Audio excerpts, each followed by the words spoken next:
Okay, so here we go. So I always like to make these as practical as possible. So I want to bring the Dutch Plus in a lot. And we're going to do this, obviously Dutch Plus hormones. So it's all about hormones. And I'm going to go through recommended supplements. So you guys can really see on the lab, if this is happening, this is what I do.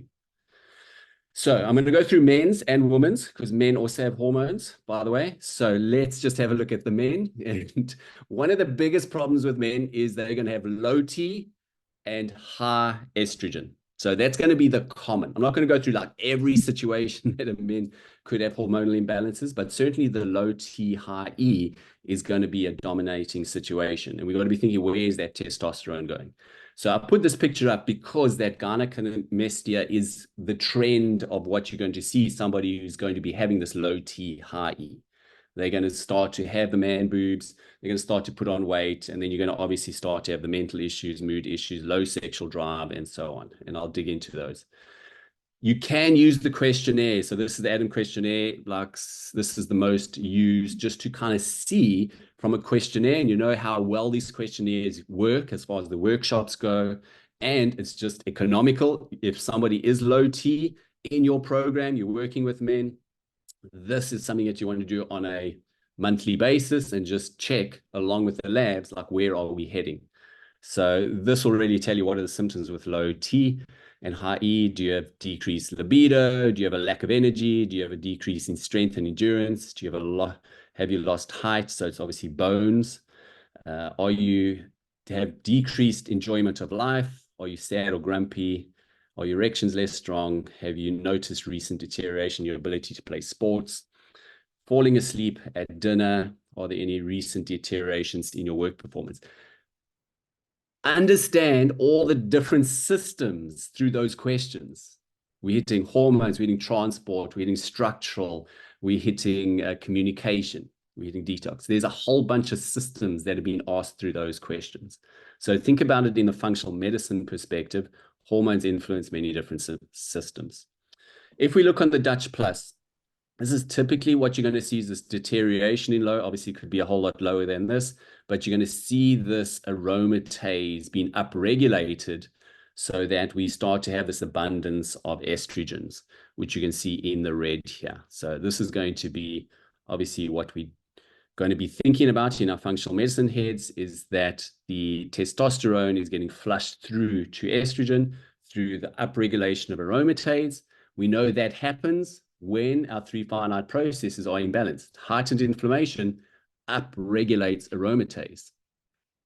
So think about any of the men that you're supporting or, family, friends, or your spouse that may be going towards any of those symptoms. If you do a Dutch Plus, this is what you may see. And then this is going to be the best next step for you. So these are some of the signs and symptoms. Gynecomastia, erectile dysfunction, ED, very common as men get older, infertility, decreased libido, delayed puberty if they are more teenagers, short stature, mood changes. Obviously, a lot of the time you're going to see men kind of getting weepy and like, why am I damn crying? I shouldn't be doing that. Fatigue, muscle, hot flashes. So that happens with men as well. Move these things out the way. Hair loss, obviously there's other things to do with that as well. So, and then bone loss. So the key supplement here is going to be Aroma Tax. Aroma Tax for aromatase, and that is going to help to not inhibit, because we don't want to inhibit it, but to down regulate it. Because we still want some estrogen. There's benefits in estrogen for men. We just don't want it in abundance. So it's super easy, 1 to 2 capsules per day for the men that are struggling with this. Now, obviously, there's a lot more that we can do, but I want you to really just pinpoint in your mind, how do we create more testosterone and less estrogen in this situation? We can obviously go back to the underlying root causes, look at gut, look at where that inflammation is coming from, that type of thing. But this is going to be a fundamental starting supplement just to back up that normal production now of testosterone that is happening, that's not flushing through to estrogen. We don't want the flush through. We want to keep it there. Then we can go and create more abundance of testosterone over time by looking at the underlying root causes. Eric, I have a question. I'm sorry to interrupt. Yeah. But I was wondering, is there like for a 12-year-old boy, is there any need to do these tests, the Dutch Plus? If you're seeing signs like that, so yeah, if you're kind of seeing anything, I mean, you can definitely do the Dutch Plus on a 12-year-old. So Okay. yeah, do that and test if you are kind of feeling No, I the mean he's moody. I mean he's moody and tired, like sleeping after he eats. I mean he's active. His sports, his growth spurt is good and everything. But he has a yeah. belly fat, and it looks like a little gynecologist. He's only 12. He's not like too overweight. He's like 94 percentile for his weight and 92 for height. So not bad, but just some of the symptoms.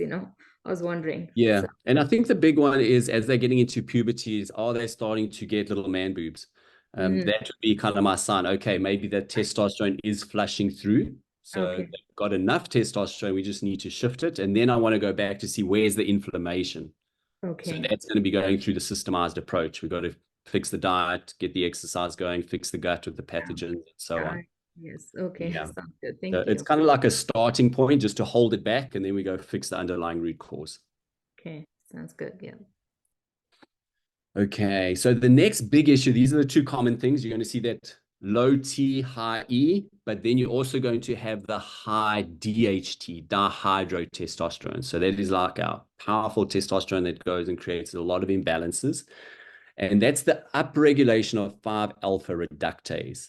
So that's that one there. You're going to see this one's in abundance here. There's a lot of testosterone, a lot of estrogen here. So this is an abundant person. But the problem is not going to be this high testosterone. The high DHT is going to be the problem. The high estrogen is going to be a problem. But here we're just focusing for this situation on the 5-alpha reductase. So in this situation, what you're typically going to have is somebody that's going to be complaining of prostate hyperplasia. What do they complain with that? They don't go like, okay, I've got prostate hyperplasia. They're going like, I can't pee. That's one of their main things because the prostate is now pressing on the urinary tract. And now it's like I'm standing there for 5 minutes, I can't pee, or I've got to get up after doing a number two to pee to relieve the pressure. That type of thing becomes the symptom of the prostate hyperplasia. So benign prostate hyperplasia, BPH, difficulty urinating. So that's going along with it. You're going to start to see, like myself, male pattern baldness at an early age.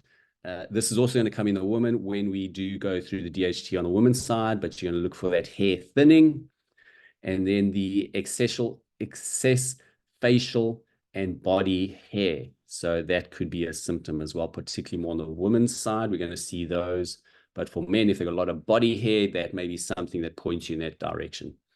Acne is going to definitely be a sign in that direction on both sides as well. So here, simple DHT dampen. We want to reduce DHT, dihydrotestosterone. We want to dampen it. We don't want to cut it out and inhibit it completely through medications, but we just want to reduce it because we definitely need some of it. So we just want to downregulate. This is a very powerful product as well. So you can start with 1 to 2 capsules. Sometimes we need to go to 3 to 4. So either way, but those again are great botanicals and supplements to be able to just move in the right direction there. Okay, so that's men. And let's move on to estrogen. So a few situations that we typically do see. So we're going to see those that are hormonally abundant, but we're also going to see hormonally deficient. So categorize those two for a starting point. So let's look at low estrogen, low progesterone, because we get those situations where we're just getting both, not even necessarily into menopause, but before menopause. So estrogen deficiency affects women's body. And again, I've just brought this in just to bring in, there's a system effect with the hormones. It's affecting cardiovascular system. It's affecting mitochondria, brain. It's affecting breast tissue, liver, ovary, uterus, vaginal dryness, bone structural side, skin structural side. So it's this multiple effects. So when you are going through your intake forms, maybe physical assessment, if that's in person or online, you want to be asking them, getting them to send pictures, kind of figuring out, are you seeing more and more of those signs? Low progesterone, slightly different. You're going to see a lot of sleep disturbances here, but you may just start to see that luteal phase. lessen. You're going to see spotting before periods. You're going to see more allergies. You're going to start to get thyroidy kind of symptoms. Ovarian cysts are common in this situation as well. Miscarriages. Basal temperature tends to be lower because the thyroid's now gone into hypothyroidism, and that's where you're getting the cold hands as well. And then you're going to get more blood clotting, which is also a sign of the CYP3A4 side, 16 hydroxy, but can be the low progesterone as well. So it's those two you got to be thinking of with those blood clotting situations more than usual. Sugar cravings, irregular periods. So there's a bunch there. You guys probably know these pretty well, but on the Dutch side, you want to be looking really at the summary for the low estrogen and just looking for all of those possibilities that we've just gone through. So they may not be in the menopausal phase here, which is going to be that purple, maybe just be in between, maybe even low down here, and that is not going to be optimal. So we're going to be looking on that side. Progesterone side, let's just go through the supplements first. So Evo Fusion is going to be the supplement choice here when we've got low estrogen. Then we need to do something to help, and that Evo Fusion, Panache Evo Fusion, is going to be magical for that. 3 to 6 caps, you obviously want to start low, build up over time. This one particularly you want to do on an empty stomach. So some supplements do recommend on an empty stomach, like we spoke last time about autophage, like that systematic enzymes you always must take on empty stomach, otherwise they're going to have no effect. Same as Evo Fusion, take it on an empty stomach first thing in the morning, and that's going to be the easiest to get the best result. Progesterone on the low side. So again, we just went through all those symptoms. I'm not going to go through those again. The supplement of choice here is going to be Verdant Vitex. So when you're seeing this situation, you want to be thinking Verdant Vitex. That combination, you're going to change that person's life. They're going to feel so much better, so much quicker. And again, thinking about the stress workshop is really our quick go-to that we can have a dramatic effect very quickly, 24 to 48 hours. With them using, say, Tranquil or PS Calm, they're going to go from that hyper-responsive, wired, worried state to, oh my goodness, I'm just feeling calm and relaxed. I'm starting to sleep better. Same thing here is you're going to see a dramatic effect quickly with these botanicals because they're so effective. It doesn't mean we've addressed the underlying root causes. So always just, go back to that. Here, we're trying to get an effect quite quickly, but we haven't addressed the gut issues, the methylation issues, the toxin issues, whatever that may be. So just bear in mind that we're not leaning on these for results. 3 to 5 caps daily. Definitely start with 3, see how that goes. Do it for a period of time, retest, do your questionnaires, and then you can move up to more if needed. So let's flip now to the high estrogen. Typically, this is what you're going to see a dominance of, is going to be on the high estrogen side. It just is more dominant out there. Obviously, the older the age, you're going to get more of the low. Middle age, you're going to get more of this high estrogen. And this high estrogen, again, is going to be loaded with a bunch of symptoms, slightly different to the other situations. But you're going to be looking again for the low libido, the depression, the anxiety, so the mood changes on the skin, maybe red, blotchy, you might have acne because you've got the abundance again, hot flashes. There might be thyroid issues either way. So with low thyroid or high thyroid, you're going to have thyroid issues. Decreased muscle tone if it is flushing through with no testosterone. Transport system, cardiovascular issues. And then obviously the big one that most women are frustrated with is you're going to get this retention of body fat and cellulite. And typically you're going to see the pear shape, not necessarily the apple shape. So when you're starting to retain that weight on the hips and the legs compared to the mid area. PMS and obviously risk of osteoporosis either way. So bone structural issues coming in again.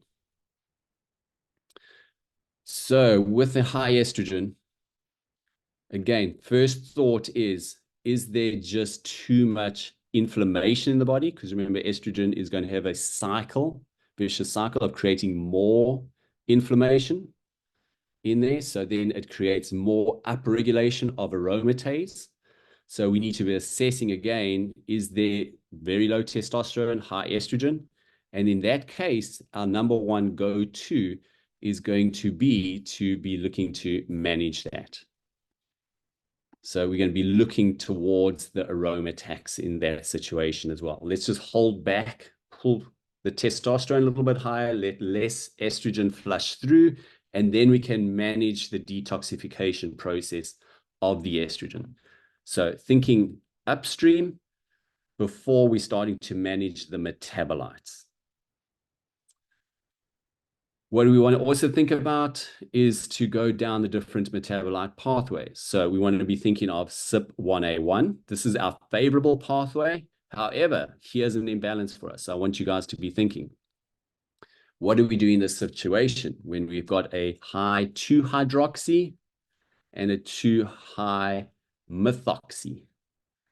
So phase 1, phase 2, both high, and we have estrogen dominance. What would you be brainstorming in this situation? So think about that, because that's going to be your challenge for today to put into the chat. What would you do in this situation? Do we accelerate this pathway? Do we slow it down? Or do we modify it? Those are the 3 options. Okay, we also want to be thinking in this situation of 4-methoxy. So once we have done some dampening on the overall estrogen flushing through from testosterone, and we're assessing the ratios of 2, 4, and 16-hydroxy, we want to be looking at these imbalances. So I've just made you aware of the 2-hydroxy being over-regulated there. Now we see the 4-oxy, sorry, is at 16%, and we want that below 11%. So that is why it's in the red here. What would be the thinking process there? And if you look a little bit lower, you're going to see that that pathway on a phase 2 has a methylation detox compared to a quinone pathway. And that quinone is going to be the DNA destruction. So 4-methoxy is 4-hydroxy is related to DNA damage, cancer. However, if it is looked after, same as our cholesterol, LDL. LDL is fine unless it's oxidized. 4-oxy is okay unless it goes down the quinone reductase and is oxidized and used towards DNA oxidization. So what can we do there? We can improve methylation. So we can use methyl X. You're going to use 1 cap. I find 1 cap of this generally is all you need. I've very, very, very seldom over the years have gone to 2 methyl X caps. So 1 is going to do that. So coming back down to 2-hydroxy, I want you to be thinking about that. What would you do? What's in the chat here? Let me see. Any suggestions?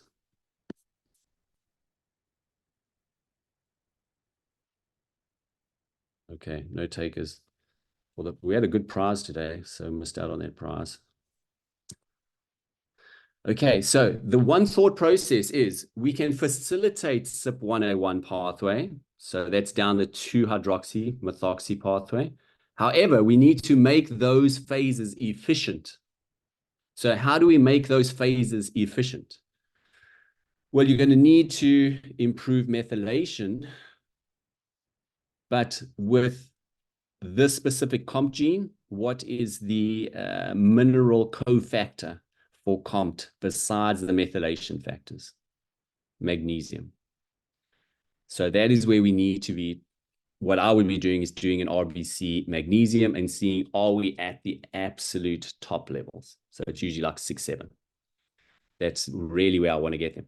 Now, what I'm finding is I've got to be pushing those limits, 1,500 milligrams, 2,000 milligrams, to be able to get them to that, because the magnesium is so deficient in so many people. Their guts aren't working well. They're not absorbing whatever magnesium they're having through their nutrition. So I've got to supplement them with at least 1,000 milligrams, test them, and then I'm finding I'm going to 1,500 to 2,000 milligrams.